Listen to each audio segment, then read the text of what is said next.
ओम शांति। आज प्यारे मीठे बाबा के अव्यक्त मुरली मंथन की डेट है 24/11/2024। तो आज मीठे अव्यक्त बाप दादा की रिवीजन कोर्स चली है कब की 15/12/2002 मधुबन। तो बाबा ने जो टाइटल दिया वो है समय प्रमाण लक्ष्य और लक्षण की समानता द्वारा पिता समान बनो। समय प्रमाण लक्ष्य और लक्षण की समानता द्वारा पिता समान बनना है। आइए हम सब सुनते हैं बाबा की वाणी। आज चारों ओर के सर्व सम्मानधारी बच्चों को देख बाबा हर्षित हो रहे हैं। इस संगम पर जो आप बच्चों को सम्मान मिलता है उससे बड़ा सम्मान सारे कल्प में किसी भी आत्मा को प्राप्त नहीं होता है। कितना बड़ा सम्मान है उसको जानते हो? सम्मान का नशा कितना बड़ा है यह स्मृति में रहता है। सम्मान की माला बहुत बड़ी है। एक एक दाना गिनते जाओ और सम्मान के नशे में लवलीन हो जाओ। यह सम्मान अर्थात टाइटल स्वयं बाप दादा द्वारा मिले हैं। परमात्मा द्वारा सम्मान प्राप्त होता है, इसलिए सम्मान के रूहानी नशे को कोई अथॉरिटी नहीं जो हिला सके, क्योंकि ऑल माइटी अथॉरिटी द्वारा प्राप्ति की हुई है। तो सम्मान अर्थात स्व को मान देना। तो कौन दिया है हमें? सबसे बड़ी अथॉरिटी ने दिया है ना।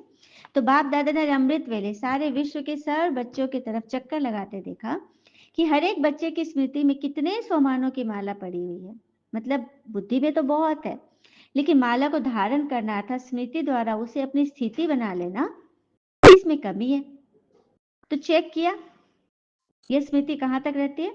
बाबा ने देखा सम्मान का निश्चय उसका रूहानी नशा दोनों का बैलेंस कितना रहता है। निश्चय है नॉलेजफुल बनना और रूहानी नशा है पावरफुल बनना।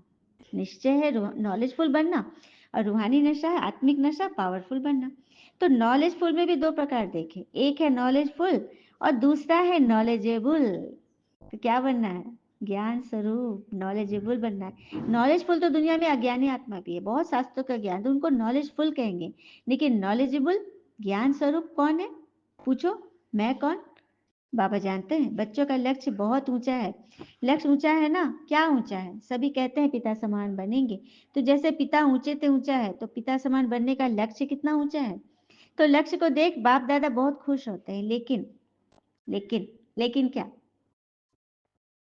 बाबा आगे बोल रहे हैं, बाबा लक्ष्य और लक्षण समान चाहते हैं। अभी अपने दिल से पूछो लक्ष्य और लक्षण के लिए प्रैक्टिकल स्थिति कहाँ तक बनी है? वर्तमान समय बाप दादा बच्चों की एक बात देख नहीं सकते। कई बच्चे भिन्न भिन्न प्रकार की पिता समान बनने की मेहनत करते हैं। बाबा की मोहब्बत के आगे मेहनत करने की आवश्यकता ही नहीं है। जहाँ मोहब्बत है वह मेहनत नहीं। जब उल्टा नशा देह अभिमान का नेचर बन गई, नेचुरल बन गया, क्या देह अभिमान में आने में पुरुषार्थ करना पड़ता है? चाहे 63 जन्म पुरुषार्थ किया, नेचर बन गई, नेचुरल बन गया ना। जो अभी भी कभी कभी यही कहते हो कि देही के बजाय देह में आ जाते हो, तो जैसे देह अभिमान नेचर और नेचुरल रहा, वैसे अभी देही अभिमानी स्थिति भी नेचुरल और नेचर बदलना मुश्किल होता है ना। कहते हैं ना ये मेरा स्वभाव है, मेरे बचपन का नेचर है। तो अभी भी कभी कभी कहते हो या मेरा भाव नहीं है, मेरी नेचर है, तो उस नेचर को नेचुरल बनाओ। और पिता समान नेचर को नेचुरल नहीं बना सकते, उल्टी नेचर के वश हो जाते। और यथार्थ नेचर पिता समान बनने की इसे मेहनत क्यों हो रही है? तो बाबा ने देखा सभी बच्चों की देह अभिमानी रहने की नेचुरल नेचर देखना चाहते हो, मगर बनने में बड़ा फर्क है। देखो ज्ञान सबको है ऐसे बनना है, लेकिन उसको जीवन में उतारना, इसी में तो फर्क है। इसलिए बाबा कहते हैं फरिश्ता बनना व निराकारी कर्मातीत अवस्था बनने का विशेष साधन ही है निरहंकारी बनना। निरहंकारी ही निराकारी बन सकता है। इसलिए बाबा ने ब्रह्मा द्वारा लास्ट मंत्र निराकारी के साथ निरहंकारी कहा। सिर्फ अपनी देह व दूसरे की देह में फंसना, क्या क्यों में उलझ जाना, यह देह अहंकार, यह देह भान है। ठीक है, इससे बचो। जो पुरुषार्थ की लगन में रहते हैं सच्चे पुरुषार्थी वह इस मोटे रूप से परे हैं, लेकिन देह भान का जो सूक्ष्म रूप है, मैं ये हूँ, मैं वो हूँ, मैं इतना हूँ, मैं उतना हूँ, इसी में लोग फंस जाते हैं। इसलिए बाबा कहते हैं सदा मन वचन कर्म संबंध संपर्क में लास्ट मंत्र 3 शब्दों का निराकारी निरहंकारी निर्विकारी सदा याद रखो। संकल्प करते हो तो चेक करो महामंत्र संपन्न है। ऐसे ही बोल कर्म सब में सिर्फ 3 शब्द याद रखो। 3 शब्द याद रखो।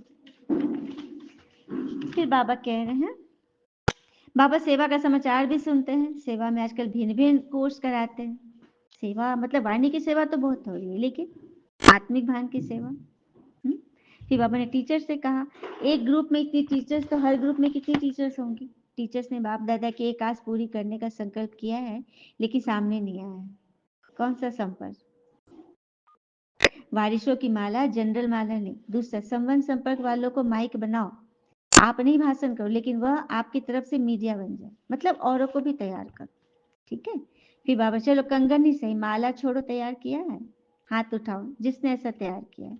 हाँ, अच्छी हिम्मत तो रखी है, लेकिन उसमें बाप दादा सेवा का समाचार भी सुनते हैं। सेवा में आजकल भिन्न भिन्न कोर्स कराते हैं, लेकिन अभी एक कोर्स रह गया है, वह है हर आत्मा में जो शक्ति चाहिए वह फोर्स का कोर्स कराना।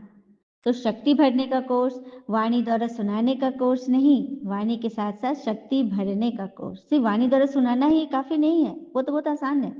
वाणी के साथ शक्ति भरने का कोर्स, जिससे अच्छा अच्छा कहे नहीं लेकिन अच्छा बन जाए। सभी आते ज्ञान सुनते कह देते नहीं अच्छा ज्ञान है, लेकिन आप अच्छे कब बनोगे? तो ये बाबा चाहते हैं। ठीक है। फिर बाबा कह रहे, टीचर्स प्रति बोल रहे हैं कि टीचर तो हर ग्रुप में कितनी टीचर्स होंगी? टीचर्स ने बाप दादा की एक आस पूरी करने का संकल्प किया लेकिन सामने नहीं लाया है। पता है कौन सी आस है? वारिसों की माला बनाने का। जनरल माला नहीं, वारिस।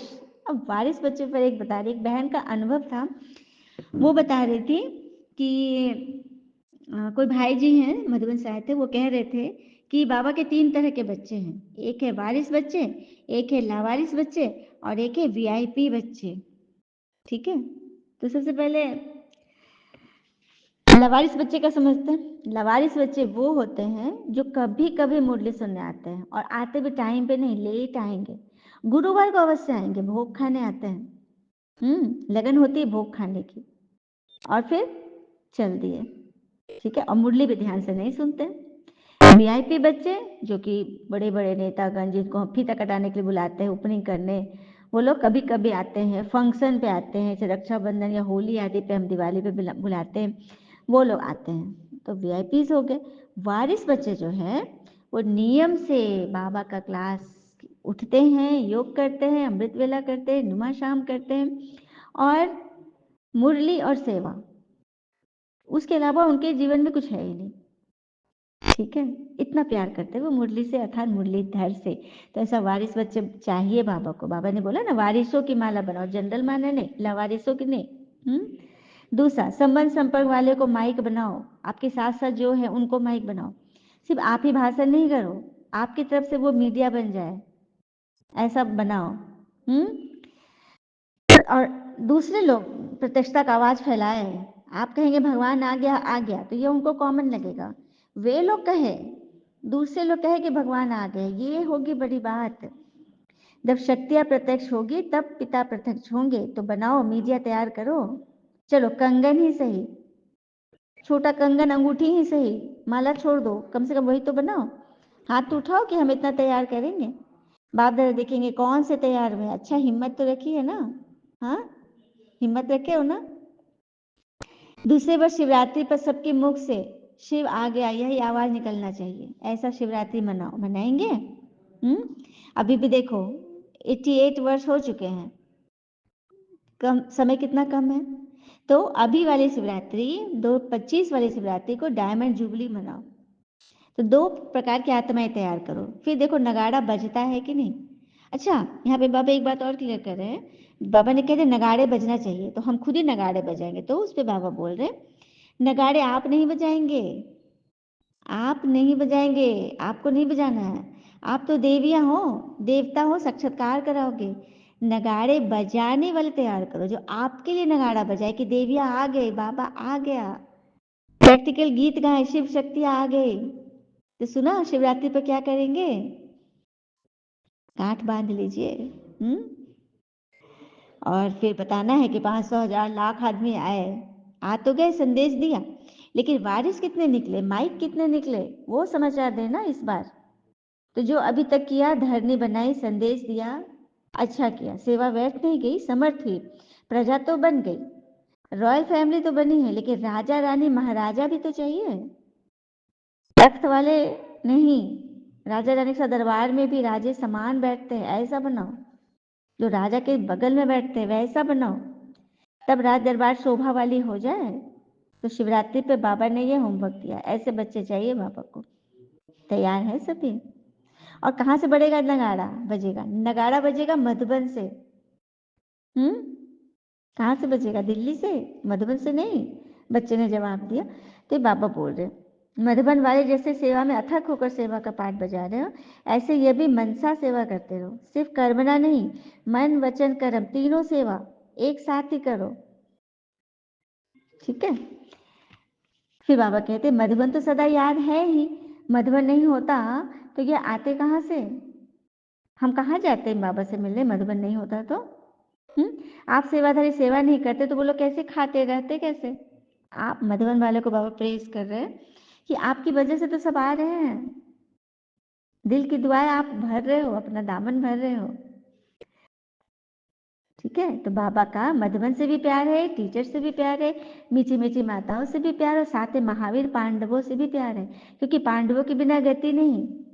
इसलिए चतुर्भुज रूप की महिमा ज्यादा है।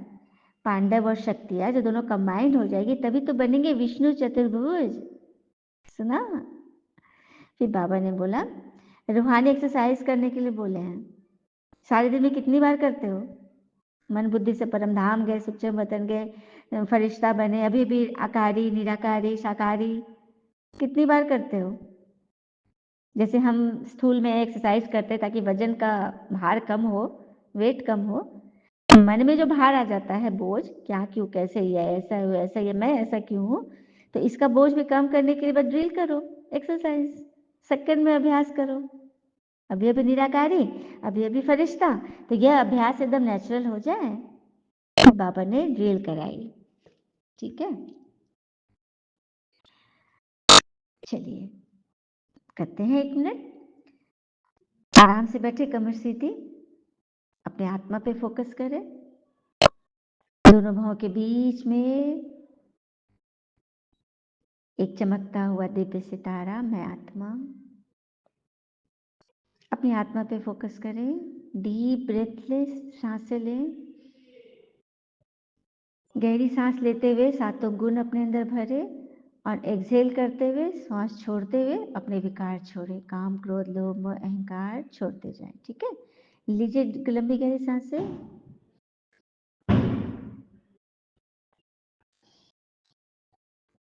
सांसें भरते हुए गुणों को भरे और छोड़ते हुए विकारों को छोड़े। ये अभ्यास आप करें, इससे भी मन कंसंट्रेट होता है। उसके बाद आत्मा पे फोकस। आत्मा के अंदर बहुत गहराई है, जाइए आत्मा के अंदर, उस लाइट के अंदर जाइए। कितना सुंदर एक भवन है,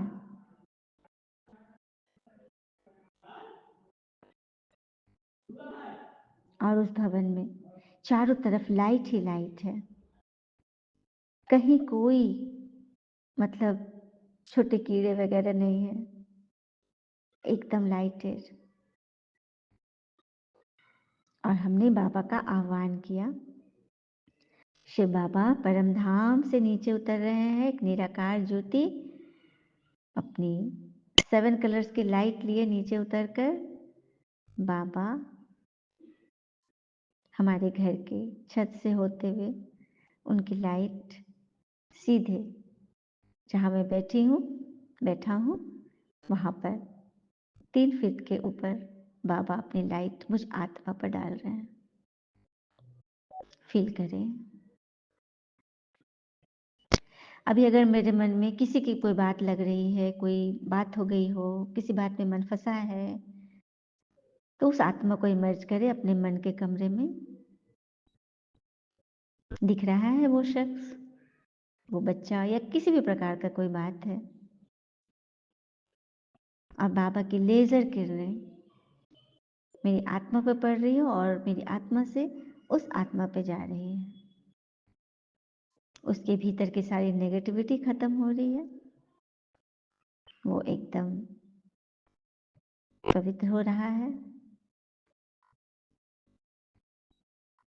और मैं आत्मा उनसे क्षमा मांग रही हूँ। इस तरह से शकाश की विधि अपनाकर अपने मन को एकदम साफ करें। यही है रूहानी ड्रिल, शकाश की विधि। जो भी बात हो रही, किसी से भी बात हो रही, उसको इसी तरह से भगवान की किरणों के नीचे बिठाए, लेकिन पहले स्वयं को भरे, क्योंकि वो अज्ञानी आत्मा है, उसे पता नहीं है। आप पहले भगवान की किरणों से स्वयं को नहाए, अपना मन साफ करें, उसके बाद उस आत्मा को दान करें। जैसे डॉक्टर्स रेडियोथेरेपी, रेडिएशन, लेजर किरणों से इलाज करते हैं ना, और ये परमात्मा की लेजर किरणें हैं, शक्तियों की, सामर्थ्य की। उनको पहले स्वयं में भरे और उस आत्मा को दान करें। जितनी बार भी करें, जब जब मन फंसेगा, यही विधि आपको बचा सकती है। बाकी और कोई काउंसलर नहीं है, कोई दुनिया नहीं है, कोई दवा नहीं है, कोई इंजेक्शन नहीं है जो मेरी आत्मा पे पड़े रोग को मिटा दे, सिवाय परमात्मा के। तो यही अभिव्याकारी, निराकारी और फरिश्ता बनकर हमने उन्हें योग का दान दिया। फिर बाबा ने दादी जी से बात की। निर्मल शांता दादी के बारे में बोल रहे कि अच्छा पाठ बजा रही है। गांव गांव, शहर शहर, विदेश आदि में सेवा चल रहा है। सदा रॉयल फैमिली के भी रॉयल हो, संगम पर भी आदि रत्न बनने का आपको भाग्य मिला है, तो बहुत बड़ा भाग्य है ना। भाग्य आपका हाजिर रहना ही सबके लिए वरदान है। बोलो नहीं बोलो, कुछ करो नहीं करो, अर्थात आप नहीं भी कुछ बोल रहे हो, फिर भी आपकी वृत्ति बोल रही है। आप कुछ भी नहीं कर रहे, फिर भी आपके कर्म बोल रहे हैं। और कहते हैं ना, हर परिस्थिति में शांत रहना हमारे लिए सबसे बड़ा ब्रह्मास्त्र है। लोगों में इतनी ताकत नहीं होनी चाहिए कि वो हमसे प्रतिक्रिया निकलवा ले, जब तक हम न चाहें। यह शक्ति होनी चाहिए। इसे कहते हैं भगवान का सपूत बच्चा। जो बाबा ने दादी के लिए बोला ना, आप बोल भी नहीं रहे, फिर भी आपकी वृत्ति बोल रही है, आपके वाइब्रेशन बोल रहे हैं, कुछ कर भी नहीं, फिर भी आपके कर्म बोल रहे हो। इसलिए आपका हाजिर रहना ही सबके लिए वरदान है। अच्छा, ओम शांति। फिर बाबा ने वरदान दिया, लौकिक अलौकिक जीवन में सदा न्यारे बन परमात्म साथ का अनुभव द्वारा नष्टो मोहा भव। लौकिक अलौकिक जीवन में सदा न्यारे बन परमात्म साथ के अनुभव द्वारा नष्टो मोहा बनते हैं। तो सदा न्यारे रहने की निशानी है प्रभु प्यार की अनुभूति, और जितना प्यार होता है उतना साथ रहेंगे, अलग नहीं होंगे। तो सदा न्यारे रहने की निशानी है भगवान के प्यार में डूबे रहना, श्रीमत पे चलना, अलग नहीं होना। प्यार उसको ही कहा जाता है जो सदा साथ रहता है। जब बाबा साथ है तो सर बोझ बाबा को देखकर खुद हल्के हो जाओ ना। यही विधि है नष्टो मोहा बनने की। लेकिन पुरुषार्थ के सब्जेक्ट में सदा शब्द को अंडरलाइन करो। लौकिक और अलौकिक जीवन में सदा न्यारे रहो, तब सदा साथ का अनुभव होगा। कहते हैं ना, दुनिया की हर चीज ठोकर खाने से टूट जाती है, एक कामयाबी ही है जो ठोकर खाकर ही मिलती है। इसलिए घबराना नहीं है। परिस्थिति आ रही है, वो हमें सिखाने के लिए आ रही है। स्लोगन, विकारों रूपी सांपों को अपनी शैया बना लो तो सहज योगी बन जाएंगे। विकारों रूपी सांपों को अपनी शैया बना दो तो सहज योगी बन जाएंगे। अच्छा, ओम शांति। शुक्र मीठे बाबा, वो बाबा के प्यारे प्यारे बच्चे। ओम शांति।